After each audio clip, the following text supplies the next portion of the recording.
नमो शाक्य मुनि बुधाय।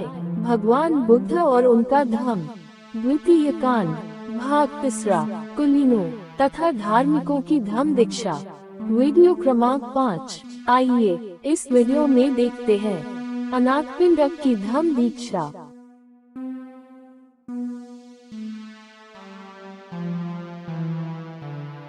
सुवत कोसल जनपद की राजधानी श्रावस्ती का एक नागरिक था। कोसल जनपद पर राजा प्रसेनजित का अधिकार था।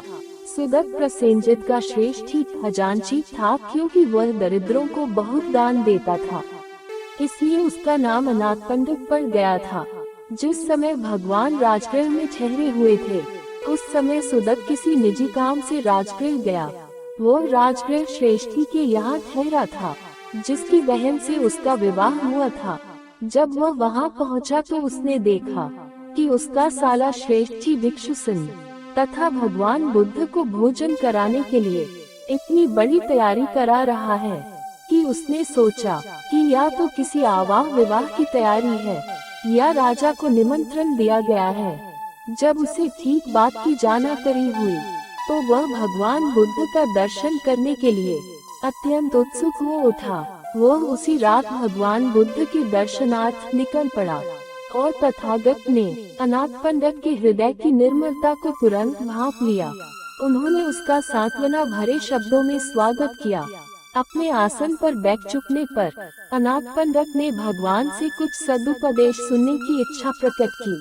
तथागत ने उसकी इच्छा पूर्ति करने के निमित्त एक प्रश्न से आरंभ किया, कौन है जो हमारा निर्माण करता है और हमें जैसे चाहता है चलाता है? क्या ये कोई ईश्वर है? क्या कोई सृष्टि करता है? यदि ईश्वर निर्माण करता है तो सभी प्राणियों को चुपचाप केवल उसकी इच्छा के अधीन चलना होगा।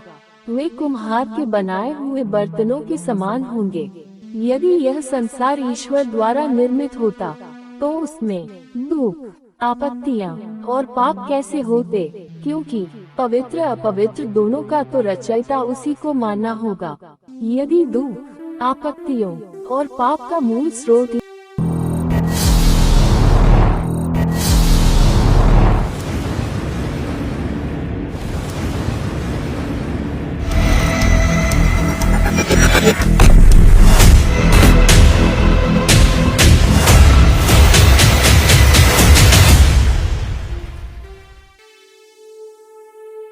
पवित्र अपवित्र दोनों का तो रचयिता उसी को मानना होगा। यदि दुख, आपत्तियों और पाप का मूल स्रोत ईश्वर को न माना जाए तो उससे भिन्न और उससे स्वतंत्र एक दूसरा कारण स्वीकार करना होगा। तब ईश्वर सर्वशक्तिमान नहीं रहेगा। इस प्रकार तुमने देखा कि ईश्वर के विचार की ही जड़ खुद गई। तो फिर क्या ब्रह्मा से सृष्टि की उत्पत्ति हुई है? ब्रह्मा भी सृष्टि का कारण नहीं हो सकता। जिस प्रकार बीज में से पौधे की उत्पत्ति होती है, उसी प्रकार सभी चीजों की उत्पत्ति होती है। तो फिर एक ही ब्रह्मा से सभी चीजें कैसे उत्पन्न हो सकती है?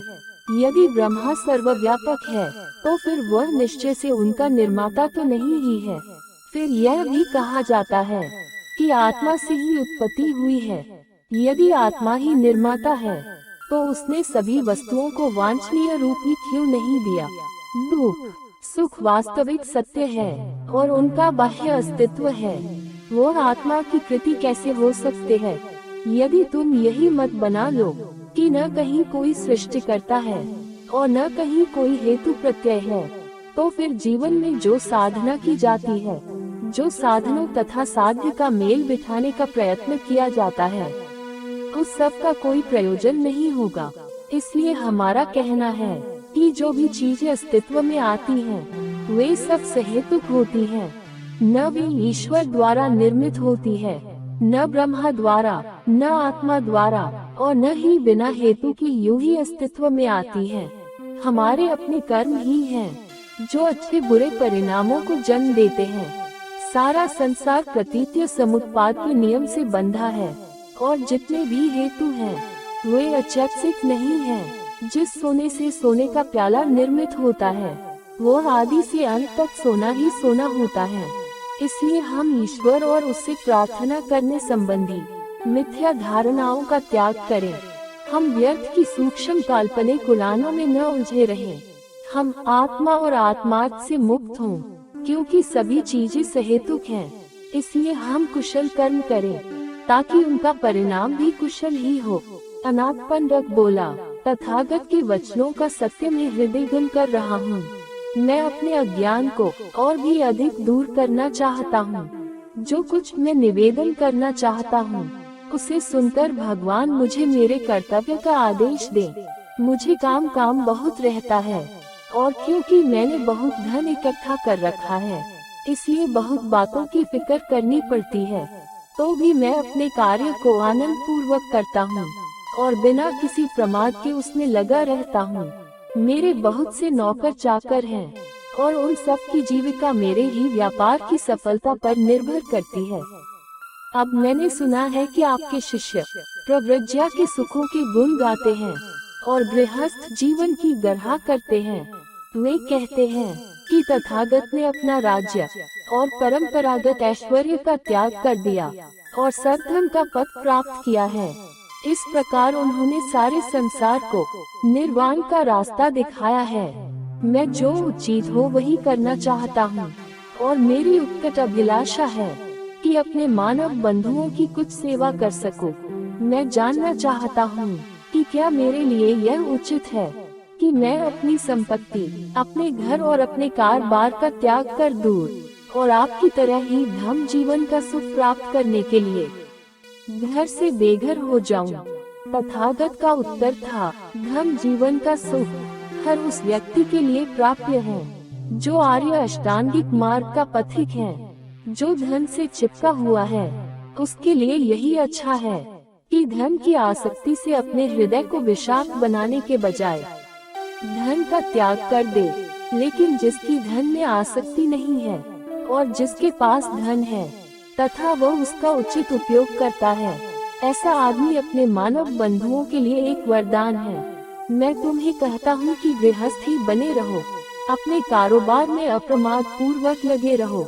आदमी का जीवन, ऐश्वर्य और अधिकार उसे अपना दास नहीं बनाते, किंतु जीवन, ऐश्वर्य और अधिकार के प्रति जो आदमी की आसक्ति है, वह उसे अपना दास बना लेती है। जो भिक्षु इसलिए संसार का त्याग करता है कि भिक्षु बनकर आराम तलबी का जीवन व्यतीत करे, इससे कुछ लाभ उसे नहीं होगा, क्योंकि आलस्य का जीवन घृणित जीवन है और शक्ति का अभाव स्पृहणीय नहीं है।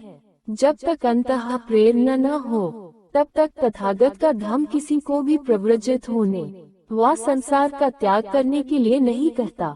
तथागत का धम हर आदमी से यही मांग करता है कि वह आत्म दृष्टि से मुक्त हो, उसका हृदय शुद्ध हो, उसे काम भोगादि सुखों की प्यास न हो और वह श्रेष्ठ जीवन व्यतीत करे। और आदमी चाहे जो करे, चाहे वे शिल्पी रहें, चाहे व्यापार करें, चाहे सरकारी नौकरी करें, अथवा संसार त्याग कर ध्यान भावना में रत रहें, उन्हें अपना कार्य पूरे दिल से करना चाहिए। उन्हें परिश्रमी और उत्साही होना चाहिए। और यदि वे उस कमल की तरह जो पानी में रहता हुआ भी पानी से अछूता रहता है, जीवन संघर्ष में लगे रहने पर भी अपने मन में ईर्ष्या और घृणा को जगह नहीं देते, यदि वह संसार में रहते हुए भी स्वार्थ भरा नहीं बल्कि परमार्थ भरा जीवन व्यतीत करते हैं, तो इसमें कुछ भी संदेह नहीं कि उनका मन आनंद, शांति और सुख से भर जाएगा। अनाथ पंडित को लगा कि यह सत्य का धम है, सरलता का धम है और प्रज्ञा का धम है। उसकी तथागत के सद्धम में प्रगाढ़ आस्था हो गई। वह तथागत के चरणों पर नतमस्तक हुआ और प्रार्थना की कि उसे प्राण रहने तक शरणागत उपासक जाने।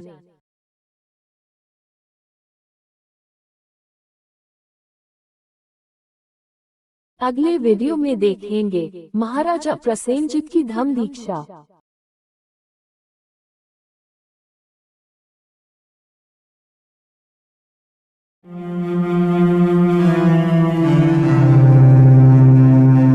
दोस्तों, उम्मीद है कि हमारा ये छोटा सा प्रयास आपको पसंद आएगा, तो कृपया हमारे इस वीडियो को लाइक करें और अपने दोस्तों को शेयर करें। और हाँ, चैनल को सब्सक्राइब करना ना भूलें। धन्यवाद।